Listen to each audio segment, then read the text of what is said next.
A teaching artist is someone who has a creative practice of their own and wants to pass it on.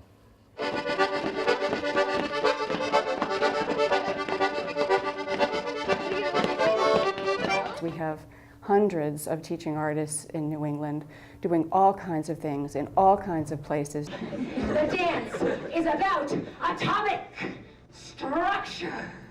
So we have this rich body of practitioners, but they've never come together as a field or been recognized as professionals. So we as State Arts Council people thought we have a responsibility to help the practitioners by building this field. The New England Consortium of Artists Educator Professionals, it's composed of a group of education managers from the cultural commissions and cultural councils around New England. All of the program managers, arts education program managers from New England met up in New Hampshire to draw up a long-range plan for the organization.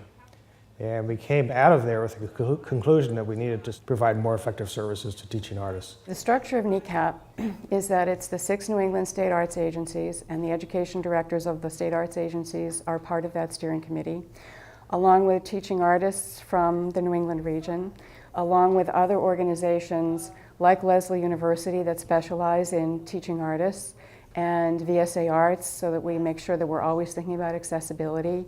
Partnering with Lesley University has been a wonderful move because they have a whole national network. So we've really had to develop our networking and our partnerships and our thinking about how we'll reach artists where they are. I think it's really important to have something like NECAP and the Cultivating the Field conferences because there's very little centralized information about our field because, again, the discussion of are we a field and how much of a field are we. So for teaching artists and for artist educators, I think it's very important for us to have a place where we can come together and have this sort of discourse that's generative. We decided to run an institute to test the waters. So we introduced Cultivating the Field 1, and it was really successful. We had about 100 artists come. And that was very much nuts and bolts training, how to do a residency, how to think about marketing for yourself, how to begin to think about assessment. The next year we decided that it should be an annual institute, and so we offered Cultivating the Field 2. And in that institute we wanted to go more deeply into the issue, so we looked at doing a deep dive into areas like assessment, into diversity, into creating an artistic statement, sort of like a teaching philosophy that might be beneficial for teaching artists. I have participated in the art institutes and I love it. It was amazing because when I got there and I saw all those performing artists, it was like a movie. Oh, there's more like me. I felt so good about that. It was just one of those rooms where I walked in and I knew I was in my tribe.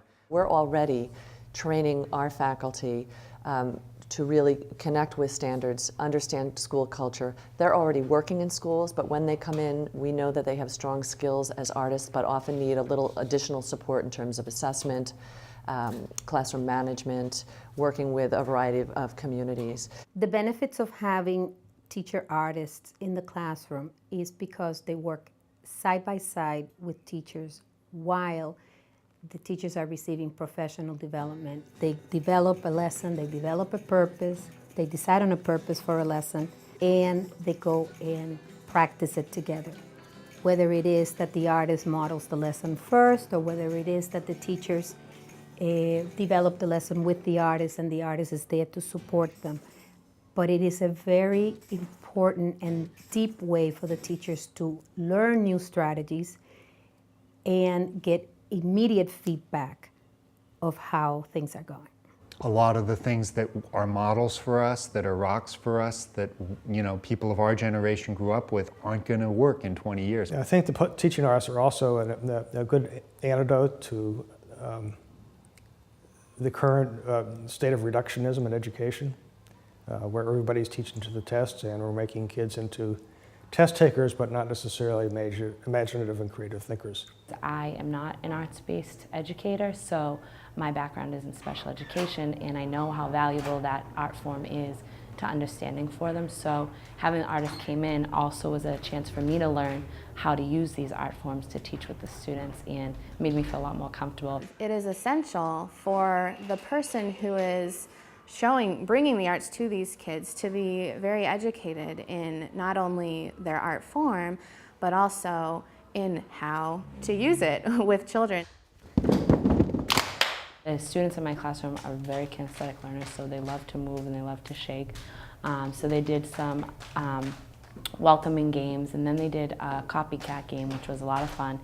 And that I saw was very beneficial for my students because a lot of times they have recall issues or processing. So that's a quick way of getting them warmed up for when we're going to be doing spelling or vocabulary lessons. I really think the benefits are that you can really see that there are other ways that students are learning. You get so set in a way of teaching that you really begin to see that there are other ways that students can learn. And you have your standards, you have your curriculum, but you can still meet the curriculum, you can still hit the standards by using these teaching artists. I think most people would say, yes, music is good for children, or yes, dancing is good for children, or yes, art is good for children, or bookmaking, poetry, whatever, but they don't necessarily know the resources that they have in teaching artists. What's important to know about NECAP is that it's combining efforts from all the New England states to make something bigger than they were each doing alone. I hope that we continue to evolve just as we have been, which is organically. I think we respond to the needs that we find, we respond to the evaluations, we respond to what teaching artists tell us and what the field tells us.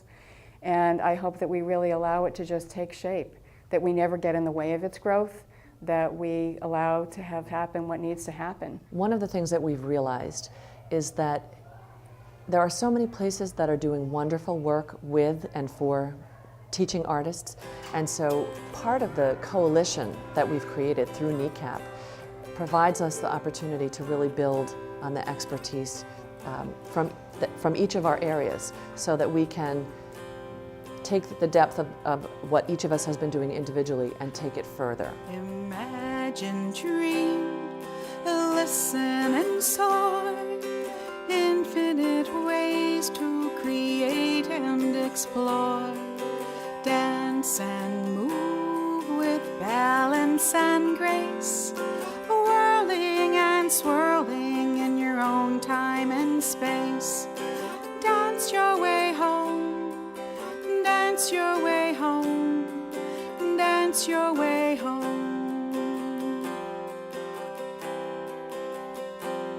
Imagine, dream, listen and soar, infinite ways to create and explore. Sing your song like a thrush at first light, perched on the edge, then you'll glide into flight.